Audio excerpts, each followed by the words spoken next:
Dear students, good morning. You know that we are passing through coronavirus pandemic. Every day people are becoming corona positive and out of them some are losing their life also. We will have to take precautionary measures to survive and fight against this disease. So please students follow the norms which are laid by government. We should avoid going outside as far as possible, and if necessary we must wear a mask. Also we must sanitize ourselves and don't forget to maintain social distancing. Amidst this we also have to continue our studies.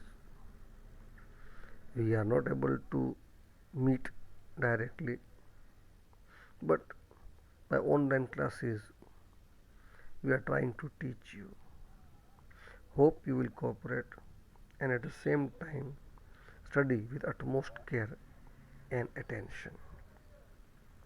Today we are going to become familiar with chapter number 9, Fundamental Rights, Fundamental Duties and Directive Principles of State Policy. Students, for any citizen, for his prosperity, for his progress, for his development, there should be some rights and duties to be followed which are mentioned by the government or the state. If the citizen follows these principles of enjoying the rights and performing the duties, obviously he will progress, he will develop. At the same time, the country will also progress and develop. So, our constitution has very clearly mentioned some basic rights which are known as fundamental rights, which every Indian citizen can enjoy. No one can stop him for enjoying these rights, and if he is stopped, he can sue to the court also. At the same time, he must also perform some duties. So, students, you must know that rights and duties are like two sides of a coin. To enjoy the right, the citizen should be ready to perform a duty. And above all, there are some directive principles also which are laid by the state for future India. What type of India we want in future is already designed and planned, and for that there are some directive principles. These principles are only for direction, for guidance. If these rights are not enjoyed, no citizen can go to the court. So let us become familiar with this chapter and going through the fundamental rights. First of all, we must be clear with human rights. Page number 65, chapter number 9, point number 1, human rights. Human rights are those rights which not only give a person his or her basic existence but also overall development, in which society helps to construct an environment which enables him or her to grow. So, as I said, for citizens' development and progress, some rights are very important. In every democratic country, the citizens are conferred with basic rights. So, every country is granting some basic rights to its citizens. A person is not discriminated on the basis of caste, can experience the basic rights. The protection of these rights are assured by society and nation as well. So in our country, no citizen can be discriminated on the basis of caste, creed, race or religion. All are considered as equal. The person by his birth owns rights which are his or her basic rights, and they are known as human rights. So please underline what are human rights. A right which is owned by birth by any citizen is known as human rights. United Nations General Assembly has declared human rights on 10th December 1948. Please underline. And that's why every year 10th December is celebrated as Human Rights Day. From the global means worldwide announcement of human rights, certain basic and important human rights are added in the Constitution of India also, and thereby these rights are protected in a dignified way. So, those human rights which are included by Constitution of India are known as fundamental rights. These rights are proclaiming the human beings to live in a dignified way. For the existence of human being, the basic needs food, clothes and shelter, education and health, roti, kapda, makan should be received in a dignified and respectable way. A democratic country allows its citizens to enjoy equal rights for multifaceted development. Multifaceted means overall, in all the fields.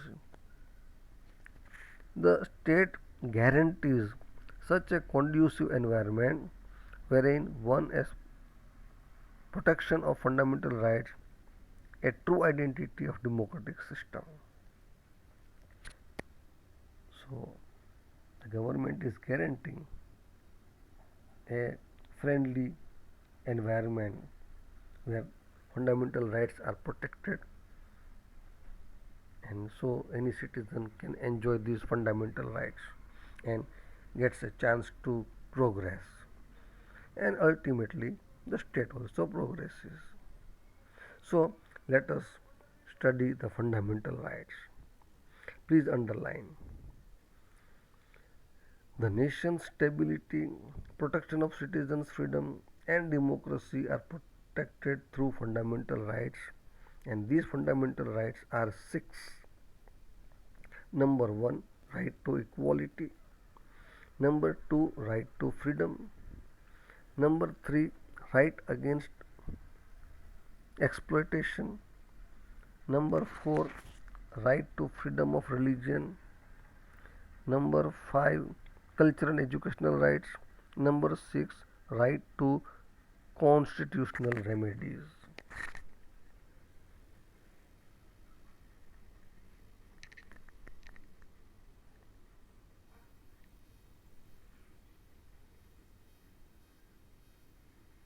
So let us start with the first right, right to equality. Equality before law and equal protection of law are included in right to equality. Please underline. Also underline that this fundamental right is the major foundation of all other rights and privileges which are guaranteed to Indian citizens. It is one of the chief guarantees of the Constitution of India. Thus, it is imperative that every citizen of India has easy access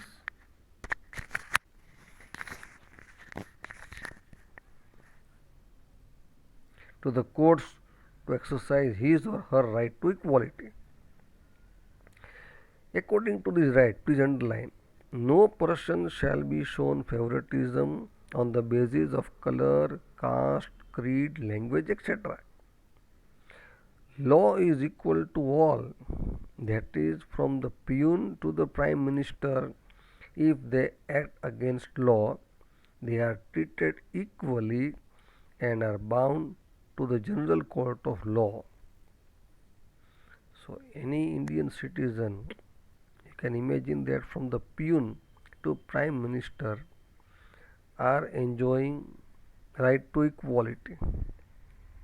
Law is equal, and if they go against the law, then also they are treated equally and they are bound to get a punishment.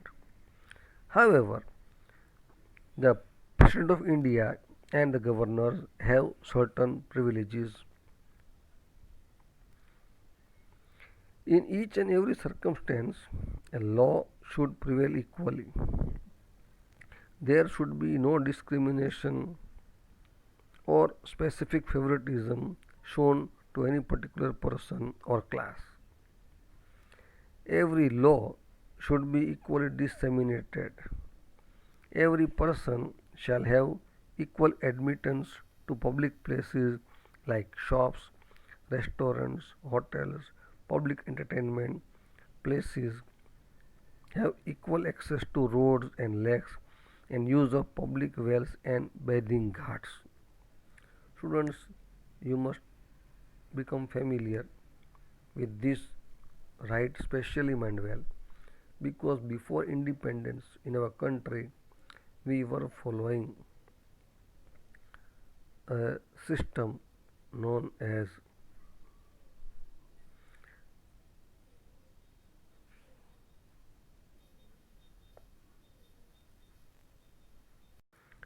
untouchability.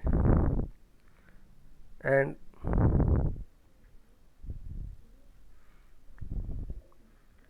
after independence, we wanted to remove this untouchability, and that's why we have made very clear that no person will be stopped to enter any shop, restaurant, hotel, public entertainment place. They will have equal access to each and every place, including road, lake, and use of public well as well as bathing ghat. However, the state has the right to make any special arrangement for women and children or for the development of any socially or educationally backward class or scheduled caste or scheduled tribe.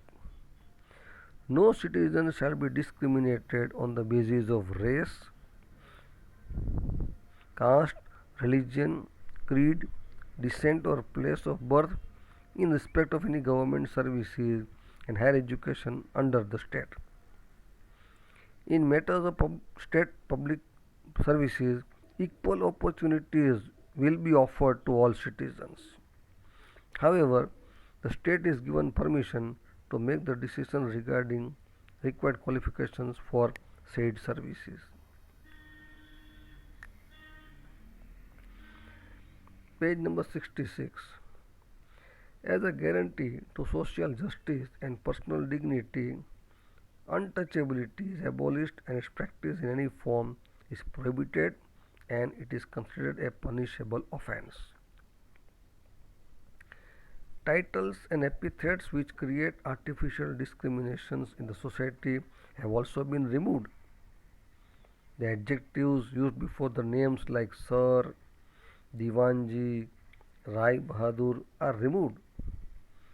After independence, the government, in order to felicitate special contributions and achievements of individuals in various fields, gives special awards like Bharat Ratna, Padma Vibhushan, Padma Bhushan, Padma Shri. Paramvir Chakra is awarded in military services. Adjectives like General, Major, Chief Marshal, Field Marshal are added before names in military services, which is not considered as a violation of right to equality. It is because of their status, of their post. The aim of this right is to form an equitable society and thereby to establish rule of law in India. To provide specific services to different types of groups or classes, there can be different types of provisions under law. For example, there are different laws for advocates, there are different laws for doctors, for teachers, for insurance agencies, for women's, and for juvenile. The principle of equal pay for equal work is also a part of this article. So I hope that you will be clear with this right to equality. This question is of 2 marks or 3 marks also, and you must know that. Second right to freedom. Different types of freedoms are granted to Indian citizens. The Constitution of India is providing the citizens of India 6 types of freedom. Please underline these 6 types of freedom. They are as follows. Number 1, freedom of speech and expression. Number 2, freedom to assemble peacefully without arms. Number 3, freedom to form associations or unions. Number 4, freedom to move freely throughout the territory to India. Number 5, freedom to reside and settle in any part of the territory of India.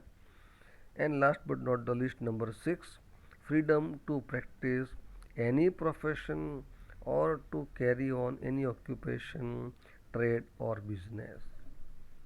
So these 6 type of freedoms are granted to every Indian citizen, which makes again very clear that the citizen is given enough freedom. These rights are of utmost importance for the overall development of personality and expressions of Indian citizens, for their harmonious working of democracy and to have a healthy lifestyle. Any individual cannot exercise this freedom autonomously or irresponsibly. The state can control and limit this right to freedom if they go against the welfare, peace and security of the society. So the government has the right to control as well as to stop also any right to freedom if it goes against the welfare, peace and security of the society. And this has been clearly mentioned in the Constitution. It has been stated in the Constitution how the rights should be exercised. Indian citizens have been given the freedom of speech and expression. These can be expressed either orally, verbally and through gestures, please underline, but that does not provide for exercising these rights in unlimited and unrestrained manner. Students, you might have seen that when people gather either on a pawn shop or on a tea stall, they discuss rather politics, mind well. They are abusing or they are trying to bring down some leaders of different posts. They try to show their errors and mistakes. So every Indian citizen is given this right to express his ideas. No one can stop him, mind well. Certain necessary control and limitations also have been stated in the Constitution. The state can put required control through law and order to maintain the unity and integrity of India, safety of the state. For amicable means friendly relations with foreign nations, public management and public peace, compromise and safety, morality, discipline, contempt of court, defamation and provoking violence for crime. It is the authority of the judiciary whether these many limitations are appropriate or inappropriate. The purpose behind the freedom of press, through which ideas and opinions put forth for public welfare, has not been separately mentioned. It can be included in the right to expression. In the newspapers, we see cartoons which are against the prime minister or chief minister or any politician might wear. So, people of India are granted this freedom, especially if they are not happy with the work of any particular person in politics, in government, we can express our ideas by even cartoons. The latest amendment of 2009 in Constitution of India confers free and compulsory primary education for the children between 6 to 14 years. Please underline. According to the amendment made in the year 2009, the Constitution of India very clearly states that any child who is between 6 to 14 years, means the schooling age, for that child there should be free and compulsory primary education. Going further, if a person is not convicted for a crime, then he cannot be sentenced to punishment or more punishment than the one prescribed by the law. Cannot be given the punishment more than once. Cannot be given to the same convicted person. No individual can be deprived of his life and liberty except by the procedure of law. No one can be arrested without being told the ground for such arrest. If arrested, the person has the right to defend himself or herself by a lawyer of his or her choice. An arrested person has to be brought before the nearest magistrate within 24 hours. Please underline. Any person who is arrested for any particular crime which is not proved, he has to be brought before the magistrate within 24 hours. So the police department can keep the person only for 24 hours, the person in custody. Before 24 hours get over, he or she should be presented before the magistrate. Without the permission, no individual can be kept in custody. As per the Prohibition Act, the person under arrest will not be applicable to the aforesaid matters. Another point, preventive detention. If the state anticipates any criminal deed or activity from any person, then as a precautionary measure, that person can be detained by the state under an Preventive Detention Act. So let me clarify that if a person is found that he will be creating some problem in the society, so before he creates some problem, before he breaks the law, also he can be arrested under the Preventive Detention Act. Now the purpose of this act is not to punish a convict, but to stop him from doing any criminal activity against the state or society or any individual. Under this act, a person can be detained not more than 3 months. The detention or order can be cancelled based on the opinion of the judges of Supreme Court or the members of the advisory board. The state can decide the term of detention. Third right, right against exploitation. Underline, the main objective of the Constitution is to see any person does not suffer exploitation at the hands of other person. An exploitation free society is established. This is the objective of the Constitution which is granted under this right. Please underline, human trafficking, drudgery, slavery and forced labor are banned. So, kidnapping small children and then selling them is known as human trafficking.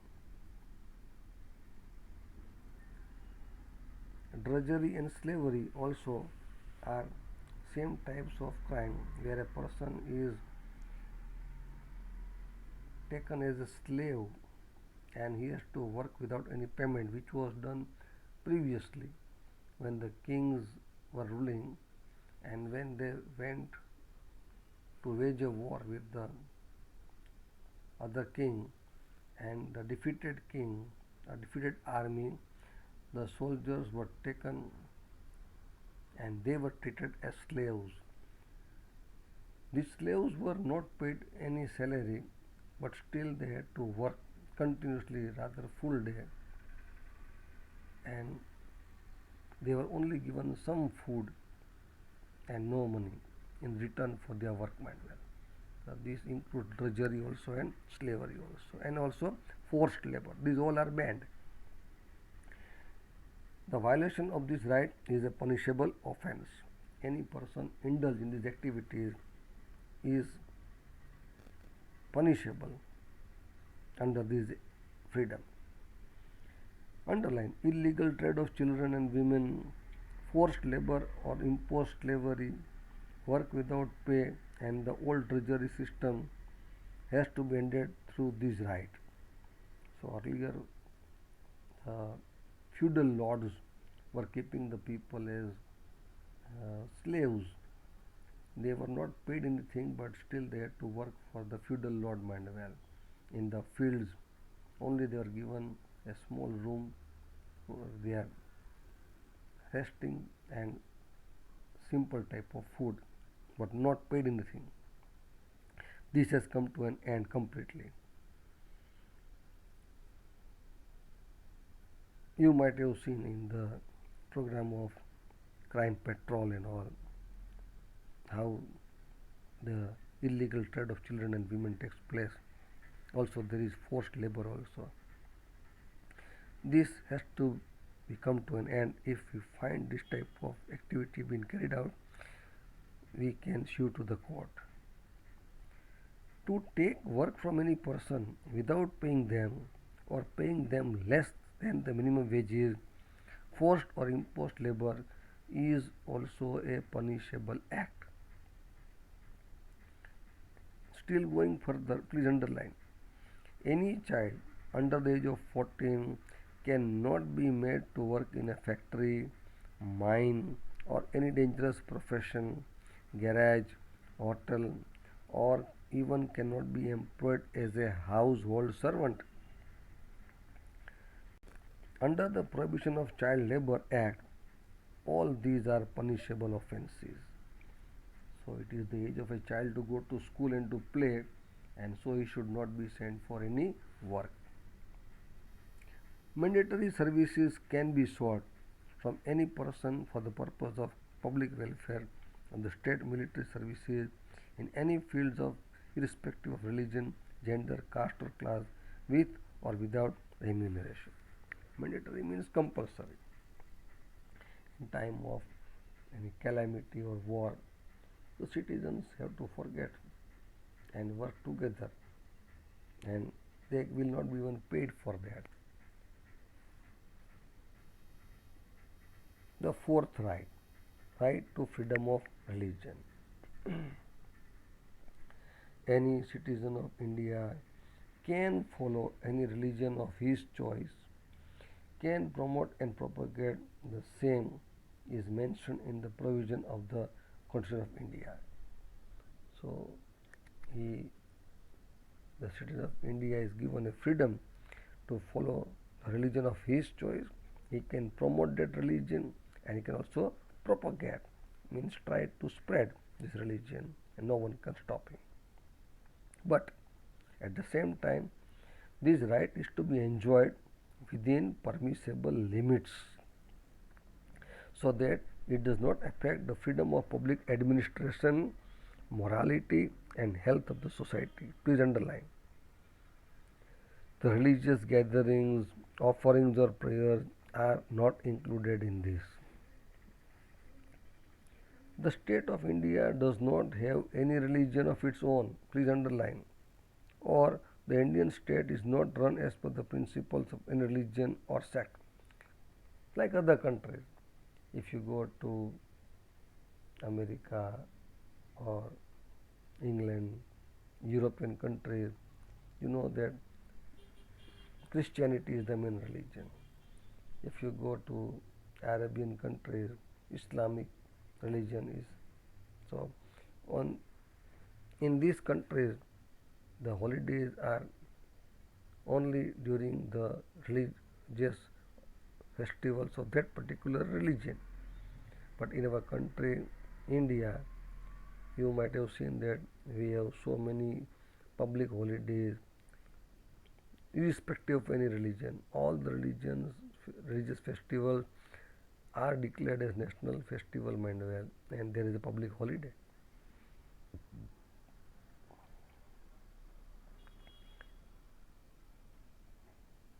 The state cannot interfere in the religious matters or religious belief of any group. The religious groups have been given the freedom to establish any religious organization and can manage and administer them for religious and philanthropic aims. The state cannot use the funds collected through public taxes or public fund for the benefit and development of any specific religious and sect. The educational institutions running on government grant cannot impart religious education or cannot compel the students to participate in any religious education or attend any religious meet.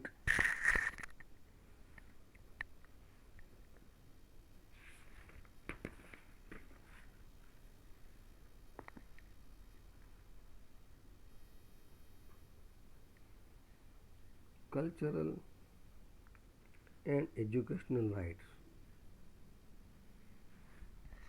People of various religions, various languages, and cultures are living in India. So, the people of India have a right to preserve their language, their script, their cultural identity, and ethnicity. Any educational institution which relies on the government grant cannot deny admission on the grounds of religion, caste, creed, language, or any other reason.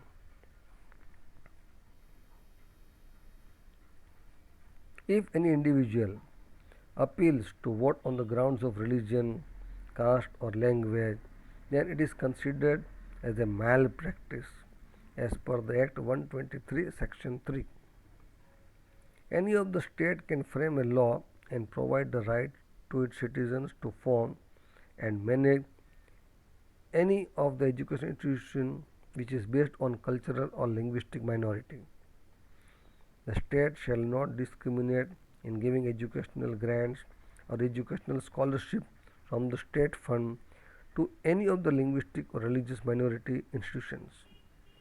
If the state desires to take over or confiscate the property of minority, page number 68, institutions, then it can do so only after giving proper returns.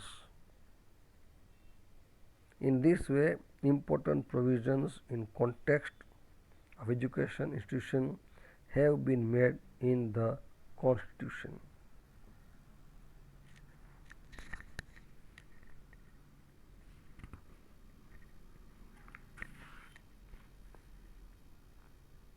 Sixth right, right to constitutional remedies.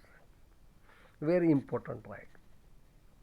After granting all these five rights to the citizens of India, and if the citizen of India is not given to enjoy any of these five rights, then he can go to the court.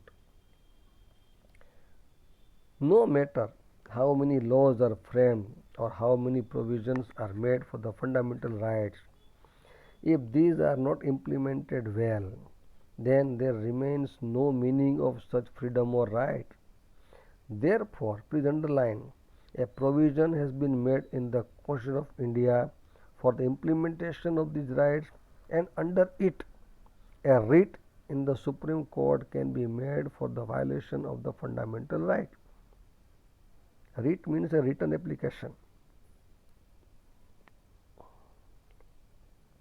This right has been accepted as the right to constitutional remedies. The Supreme Court is playing an important role in protecting the fundamental rights. Please underline.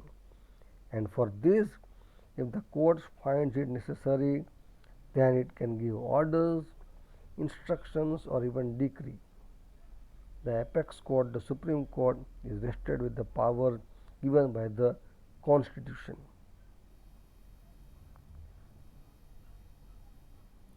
Nobody can oppose it. If any person puts a complaint against any state or the violation of any fundamental right, then the Supreme Court can exercise its right. Dr. Babasaheb Ambedkar, please underline, has considered this right as soul of the Constitution. The Parliament can hand over the powers of giving such an order to any of the court. If the state legislative assembly is framing any law which violates the fundamental rights or not in the congruence of it, then the Supreme Court can stop the state. It can control the state. Thus, this right is providing an opportunity to any of the citizens of India to approach the court for the violation of fundamental rights. The Constitution also provides the fundamental rights to the Indian citizens. These rights are given against the governments, that is central and state. The fundamental rights are applicable to all the citizens at all the times, but it can be suspended during the time of emergency.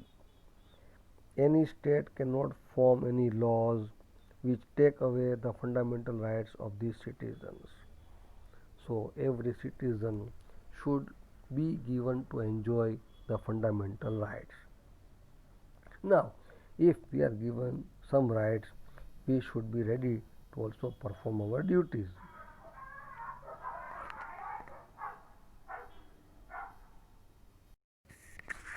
Fundamental duties. If a person is given to enjoy some rights, he must be ready to perform some duties as well, because it is for his development and his progress. The people of India were more aware of their rights and duties since ancient times. Just as the citizens are given various fundamental rights, various fundamental duties were also incorporated by constitutional amendment in the year 1976. The fundamental duty is aiming to inculcate in citizens the love for nation, national integrity, various high ideals, and value awareness among all its citizens. Thereby, it is helping for the development of a nation. Every citizen of India should contribute towards the protection of nation's unity, integrity, and sovereignty so that peace is maintained, there is security, communal harmony, and accord. The fundamental duties are already mentioned in each and every textbook on its first page only, and they are as follows. Number 1, to abide by the Constitution and respect its ideals and institutions, especially the national flag and national anthem. Second, to cherish and to follow the noble ideals, high ideals, which are inspiring our national struggle for freedom. Third, to uphold and protect the sovereignty, unity, and integrity of India.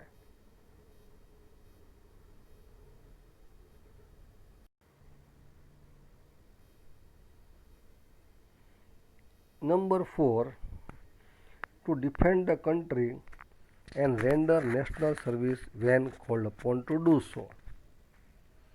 Number 5, to promote harmony and the spirit of common brotherhood among all people of India, transcending, forgetting religious linguistic, and regional or sectional diversities. To renounce practices derogatory to dignity of women means not to practice any type of duty which are derogatory against the status of the women.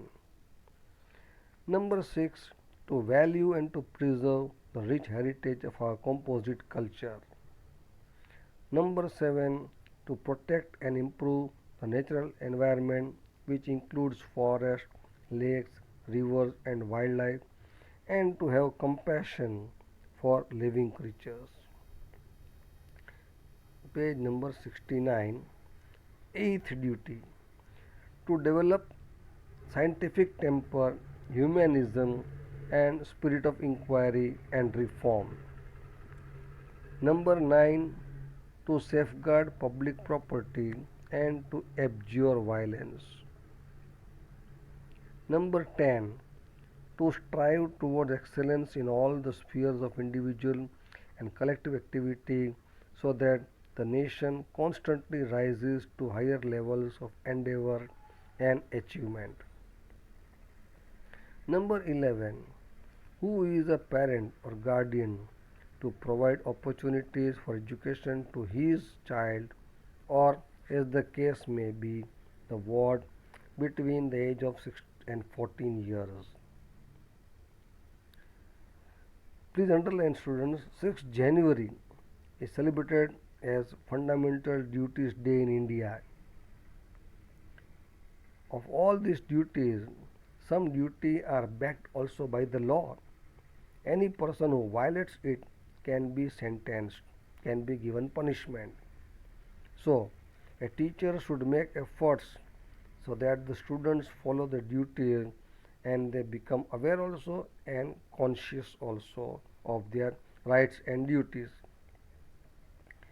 It is our duty as well as responsibility as a citizen of India to see that various social evils and customs which are prevailing in the society should be eradicated, removed, like, please underline, untouchability, drudgery, child labor, women exploitation, dowry, female feticide, ill customs and superstition.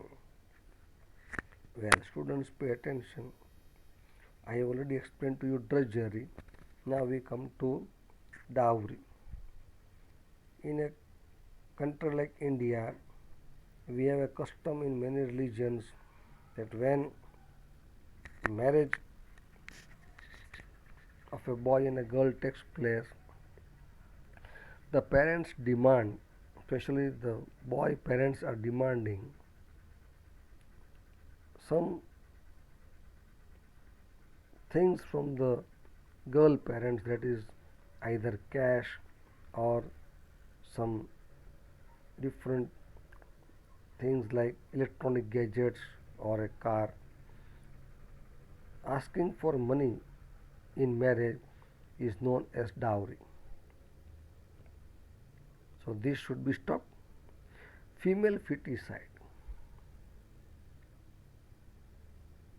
Nowadays there is awareness, but in earlier times it was very firmly believed that in every family, when a child of a birth takes place, the first child should be a baby boy because he carries the hair generation manual, and so the first child should be a baby boy. And if by chance the first child is baby girl, then in earlier days this girl child was killed either by drowning the milk bowl, दूध पीती करवी, or by strangling from neck, not allowing the child to take the breath manual. And we were committing a crime of killing a child. In the modern days we do abortion, so it is known as female feticide. This also has to be stopped. And some ill customs which are not good for the society, and superstition.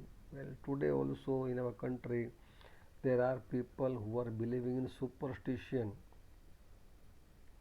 that if they want to fulfill any of their wish, then they have to sacrifice either an animal or a human being, bali chadhavi, and this is practiced today also, mind well.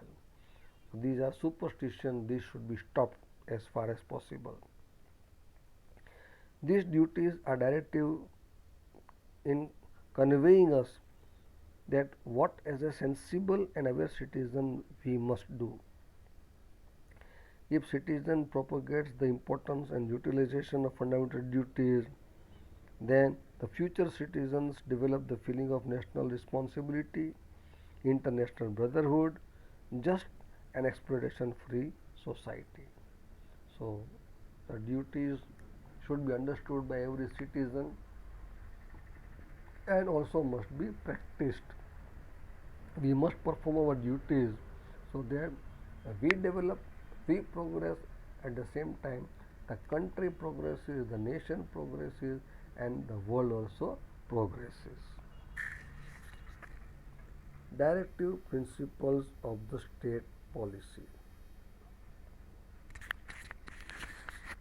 Directive principles of the state have been incorporated in Chapter 4 of the Constitution. Please underline.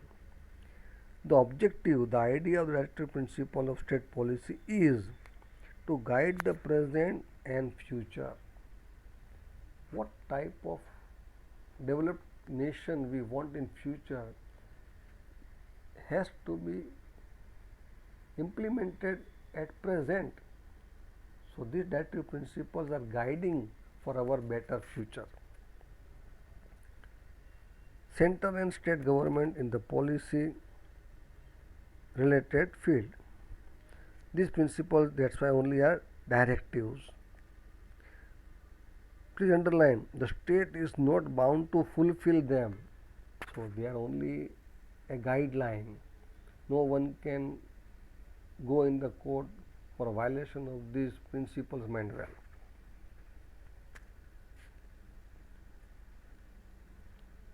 But it is the moral responsibility of the state to keep these principles in the center to frame any policy. Please underline, the main objective of this principle is to see that any political, social, and economic justice should be available to all citizens. Such type of social structure should be established for the fulfillment of the objectives and the aims of the state. These principles are serving as only a guideline. Please underline. There is no provision in the Constitution to implement these principles of law. These fundamental principles do not provide any legal support or any legal right. Then also, the framing and administering the laws of the state, these are fundamentals. If we will try to implement them, then automatically the person will progress and develop, and ultimately the state will progress and our future will be very bright. Dr. Babasaheb Ambedkar, please underline, very clearly said, to rule the regime, these principles are the foundations. It means an attempt to establish political democracy in a constitution. Political democracy is incomplete without social and economical democracy. The Indian Constitution has included directive principles of state policy in 4 sections of the amendment. The kind of the country that we want to create, the kind of the society we want to construct, that vision is reflected in these directive policies. Please underline. And so, the directive principles are actually directions which are given by the Constitution to the union and the state government, that is the central and the state government, to adopt such type of policies which will help to establish an unbiased society in our country. Also underline, the primary aim of this principle is to establish a social system which is based on social, economic, and political justice. A person should get justice in different fields like social field, economical field, and even political field. So these directive principles are about the implementation of the objectives and ideals which are presented in the preamble. These principles are not included in the Constitution of India, and so they do not serve as legal rights or legal backing or legal utilization. For proper administration of the state, only these principles are channelized. These principles incorporate such rights as are required for the overall development of mankind. And we can divide the directive principles into various sections. First section, principles related to economic policy. So for the modification of the economic policy, there are certain principles which are given below. Number 1, equal distribution of wealth and resources among all classes for the welfare of the citizen. You might have seen that if the income of the country remains only in the hands of the few people, maximum income, and only a very simple amount of income is with the maximum people, then there is inequality, disparity of income. So we are suggesting that there should be equal distribution of wealth, so that each and every person gets a chance to progress and develop as per his requirements. Number 2, assets and production of resources should not be distributed to only certain group or section. They should be administered by the state. So everyone should get a chance in this distribution. Number 3, equal pay for equal work for both men and women. Earlier we were considering that women have only some duties to perform, especially household duties, to look after the children, to cook the food, and to maintain the house. But in the modern world, as we saw in chapter number 2, that after the First World War, when lakhs of people, soldiers, lost their lives, or they became incapable, handicapped and well, at that time the women took their step out and proved themselves that they are also having equal status. They can also earn their livelihood. And so today we make it very clear that there should be equal pay for equal work for both men and women. Number 4, provision for good health for laborers working at places should be created. So in any factory there should be a provision regarding the health, the recreation of the workers.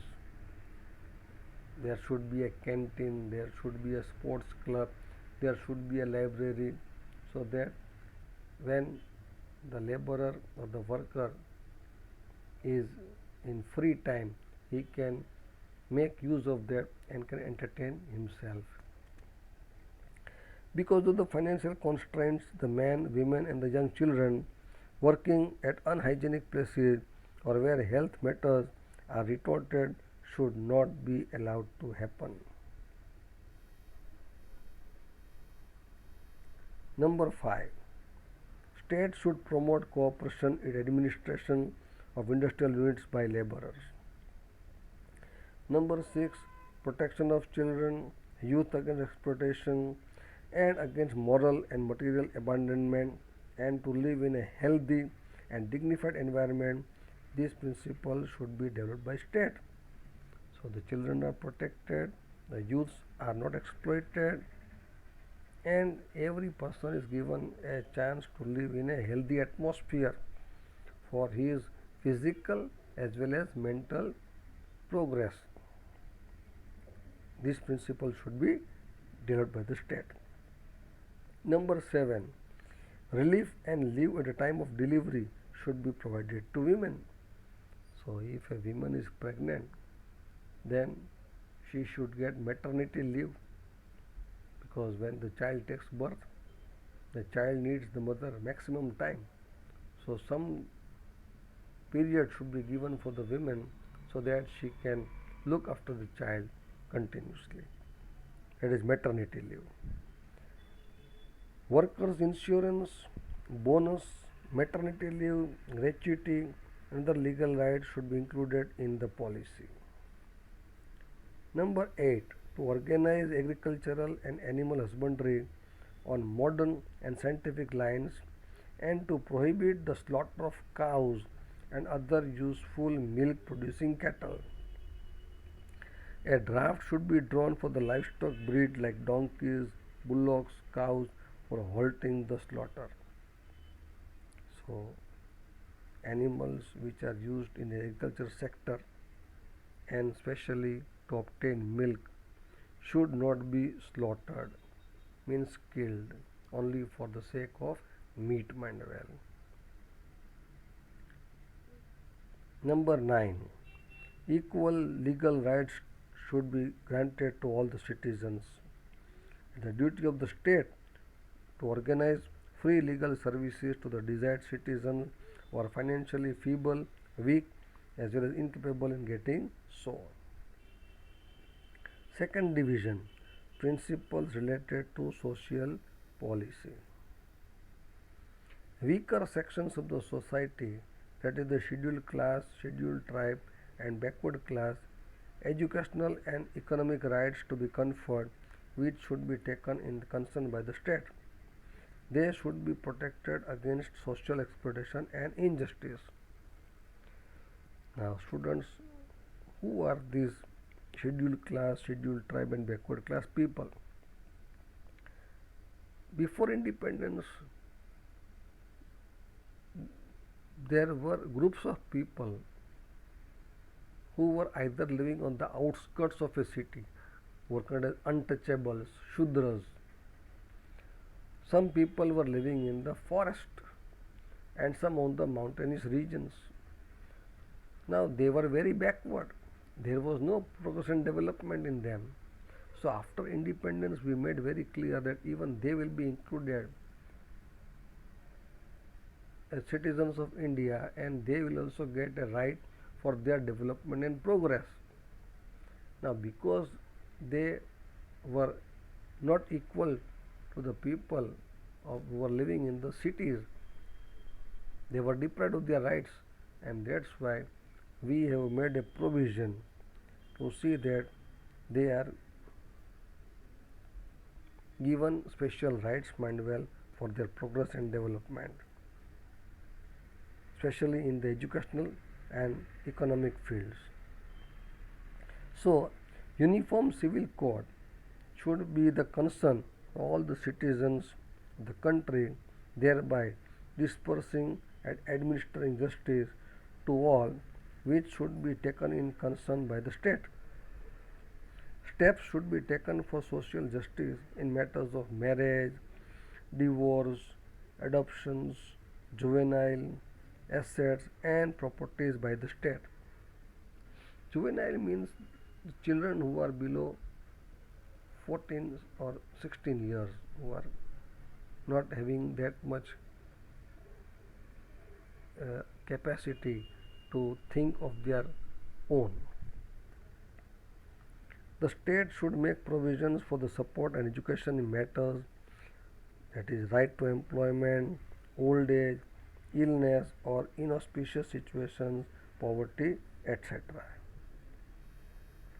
Third division, principles related to the international and political policies. Panchayati Raj should be established by the state. Now,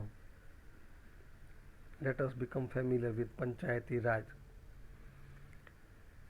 In village, we have a person who administers the village known as Sarpanch. And if we go above that, we have a taluka, where we have taluka president. In district, we have district president. In state, we have chief minister, and at country level, we have prime minister. The powers enjoyed by the prime minister, chief minister, district president, taluka president, and sarpanch are same.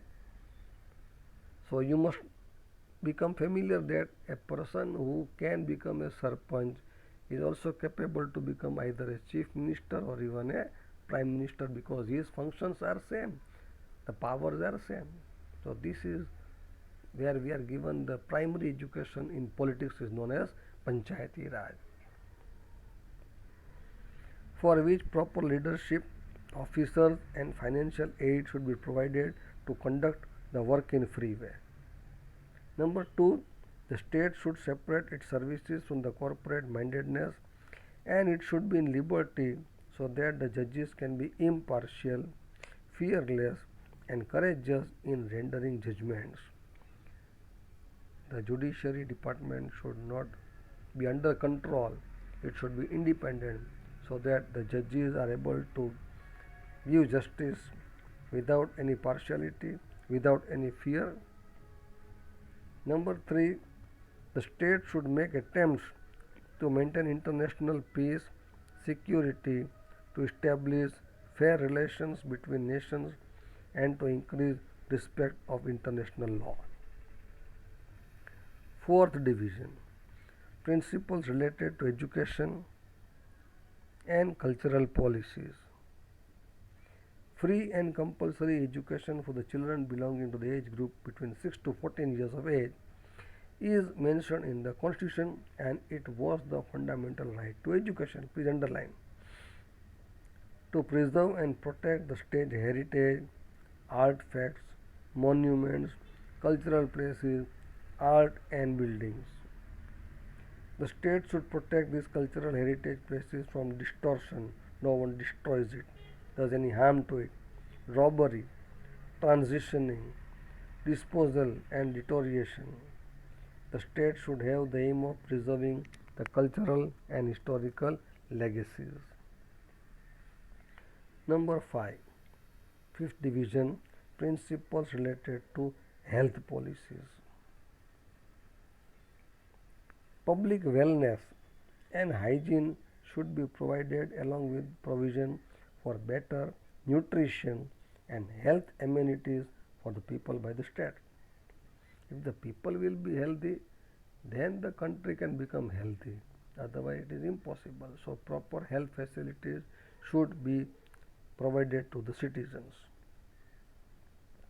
Number 2, prohibition on harmful drugs, harmful soft drinks, and drugs should be done by the state. Children should not be misguided. The youth should not be misguided. They should be given proper direction, and for this, harmful drugs, harmful soft drinks, and drugs should be avoided. This should be further banned as it will create health hazard for the public. So we should ban. As you know, in Gujarat already we have banned liquor. Number 3, to preserve the environment with latest amendments and thereby taking care of the forest vegetation should be the policy of the state. Page number 71. Hygienic environment should be maintained in the working areas of laborers. Proper toilet facilities, washrooms should be provided. They should have social and cultural development at the time of leisure. So there should be a library, there should be a sports room or recreation room. Entertainment provision should be there to maintain mental health. These provisions should be kept in concern by the state. So all these are the directive principles which are aiming for a better, progressive country, a future India. These principles provide guidance to the state to take lead toward establishment of equal, please underline, just and social order without any exploitation. Underline, The directive principles are envisaging, very clearly telling us about the future society. They guide us to directions that we should go and lead to our destination.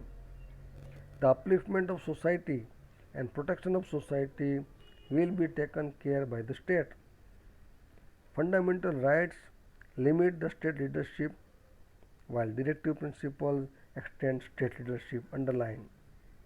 Underline fundamental rights make the existence of the democracy while directive principles of society and finance imparts aims for interrelations of democracy.